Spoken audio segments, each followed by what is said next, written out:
Space City Winter 2014. Not only a great show, but a nice little vacation for the whole GVTV crew. I know I'm real loud. To start, it was a really nice facility. Moody Gardens in Galveston was a little spread out, but it was a great change from being squished like sardines into other folks like you tend to find at conventions this size. I'm actually kind of excited that it's set in Moody Gardens. There's a lot more room to move around. Sometimes conventions can get a little cramped, but this one feels just fine.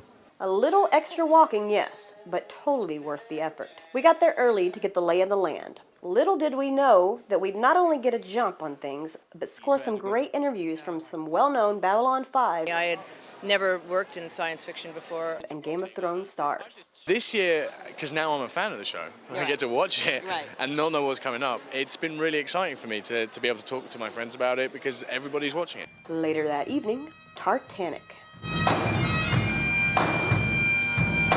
Followed by shenanigans. Where's my vodka? Saturday, it was time to work. But why shouldn't work be a blast? Hey, Silas. Yes. Look, it's Ronan Dax. I know. It's right there. I'm just like,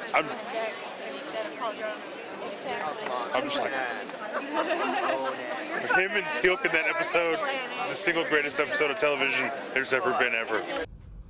Indeed. You say that a lot. What?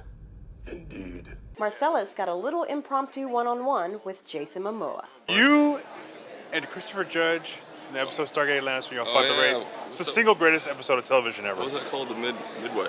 Midway, yes. Man. And you told him, he was like, do you know you say indeed a lot? He was like, Indeed. Indeed? I do? He's like, yeah. He's a great guy. Yeah, he is. Can't wait when I get to meet him, I'll just be as We had a good time giggly. together. I imagine you guys did, man. He's like my big older brother. Yeah. Who do you think By would win? older, Who do you think would win in a fight? Well, he's an old man, and I'm a young buck, so I would definitely win. I know, but he's Teal'c though, man. I'm Ronan, bro. Ah, yeah, well, okay. I'll go with that. Thank you very much. Oh, sweet. All right. My goal has been accomplished this weekend, pretty much. At a show this big, you never quite know what you're gonna find.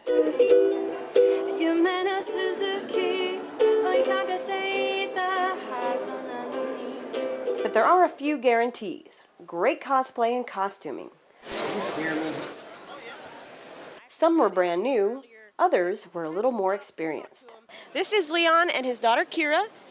This is actually Leon's first con, and he's here celebrating his 52nd birthday. And I'm always excited when I meet new con goers. So Leon, tell everybody how your experience is so far here. I'm having a lot of fun. I just think the costumes are amazing, and like you said, it's my first con, and I'm enjoying it very much. And you, Kira, how's it going for you? It's going great. This is not my first convention, and so I knew that he would love it, and that's why I suggested it as his birthday present, and glad to see that it's turned out really well. It's been an absolute blast. We met the whole cast of Babylon 5, so I'm floating on cloud 9. Besides this being your first con, have you still been a costumer before this? Like, is this a costume you own before? Did you put it together for this weekend? This is the very first time. Well, kudos to you. It's a very nice costume, and I've seen a lot of people stopping you, so it looks like other people are appreciating it as well. Right. Thank you. And how about you? Do you costume often? Yes, I cosplay a lot. This is probably the most effort I've put in. I actually got someone to help me make it. She made it because I don't know how to sew. And so I purchased this, and I found other things to put it together. But I really wanted to go all out this time. But I have cosplayed before, and it's definitely one of the best parts of going to a convention. No, I agree. It makes it all the more fun. Right. Some a bit more professional. All right, we're here with two of Texas's awesome cosplayers at Space City Con. I'm here with Lindsay Elaine, who today showed up as Lady Bane, and Christopher Metter, who is Lord Vicious. How is the con going for y'all so far? It's pretty good. It's picked up a lot today. It's good. It started off slow yesterday, but today's a lot better. Now, we'll start with you, Lindsay. Tell everybody a little bit about your costuming career. I just started in about April, so it's not even a year yet, but I like to stick to DC villains, Batman villains. And are you fabricating, making them yourselves, collaborating with other builders, or how are you going about creating the outfits that you're doing? Some of them I make, some of them I buy. Just depends. I don't do anything like leather or PVC. It's really hard to work with. I'm still learning. And you as well, Christopher, tell everybody about some of your costumes, how you gotten started, how you go about creating them. Well, this was actually my first costume. I started out with my Sith Lord from Star Wars. A lot of my other cosplays tend to focus around bald white guys. But I'm trying to break out of that box and do others, out of my safety net zone. But yeah. And how do you feel the response has been this weekend to the costumes, the pictures that you are selling, and talking to the crowds coming in? It's been pretty good. Everybody's been really friendly and excited, wanting pictures and stuff. It's been good. Yeah, a lot of people recognize the costumes. They're really friendly. They ask for pictures, and it's been a really pleasant experience. While others were both selling and teaching costuming. This is Kim with Steam Ingenious. Tell everybody a little bit about your company. We specialize in all kinds of steampunk costume pieces, from jewelry to corsets and bustle skirts. And I know you also, for a lot of our readers out there who read blogs and keep up on a lot of the stuff online, Kim also runs the Steam Ingenious blog. I love running the blog and just sharing how to make things with other people.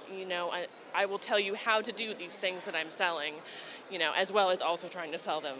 And speaking of her sewing skills, this outfit she's wearing right now is one that she just put together in this past year. Tell everybody about the inspiration for this outfit and the process putting it together.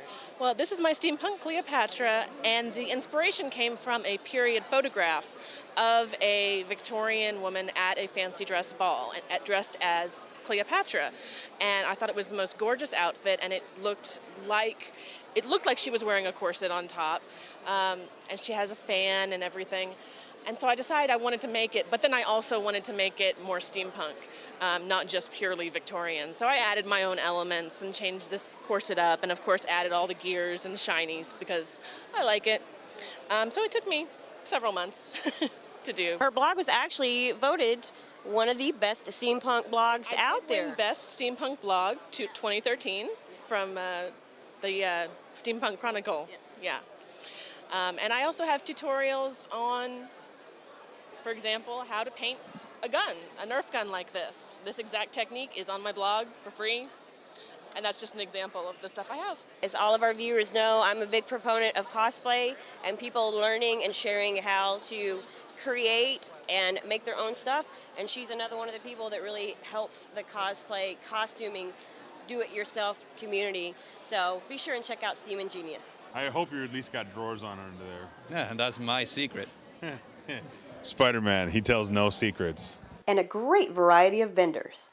A miniature and modeling group caught the Geek Father's eye. See, I'm so super nerdy, I actually know the designation of the X-Wing. See, then you know more than me. It's an Incom T65. I actually got involved in it because of my husband. He wanted an excuse to spend a lot of money, and he's decided he would find me a very tiny figurine, which was a female, and he figured if he could sell me on liking that little sexy female, that it would be an excuse for him to be able to buy lots more stuff. So I started out on that, and I painted that, and I loved it. When I was a kid, I think I tried to build a model a couple times, and I might have glued my hands together. I do that often, actually. Yeah. The last one, we were holding a model in our hand, and the glue was on it, and didn't know till we took a lighter to it, and I found out real quick that super glue really does work. Apparently, it's not all work. So when you're doing these, do you make the dialogue like the characters would talk?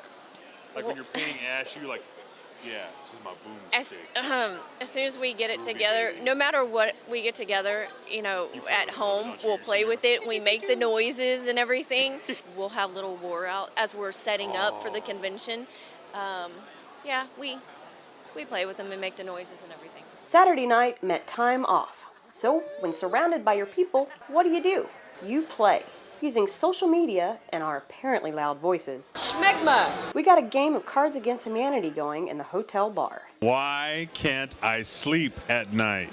And my God, did we laugh. Being fabulous! Most people we spoke with have different reasons why they enjoyed this con. So, besides the costuming, obviously, that you guys enjoy very much, what else about these things do you dig so much? I just like looking at the art, looking at new ideas, seeing what people just create out of the top of their head. Because I can't do that. I have to see it. I can't even do stick figures, really. Really? Wow. You could practice and you can get there eventually. Oh, I know, I probably could. But my art is more being an idiot on camera, so I've cultivated that pretty well. Yeah, that makes two of us.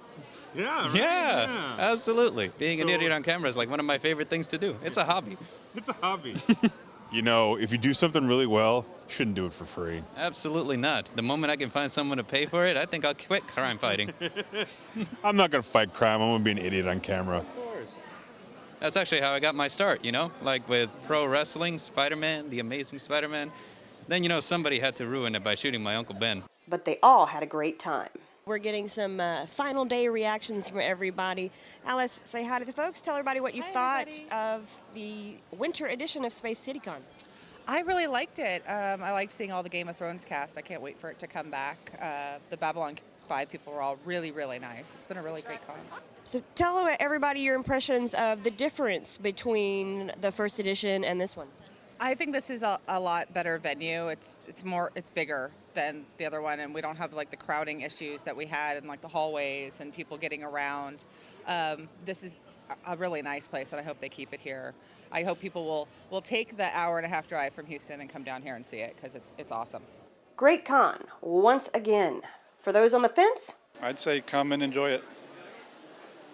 get out of your shell. Get out of your shell, come and enjoy it. Yep. I know the GVTV crew had a blast, and we're definitely looking forward to our next Space City Con.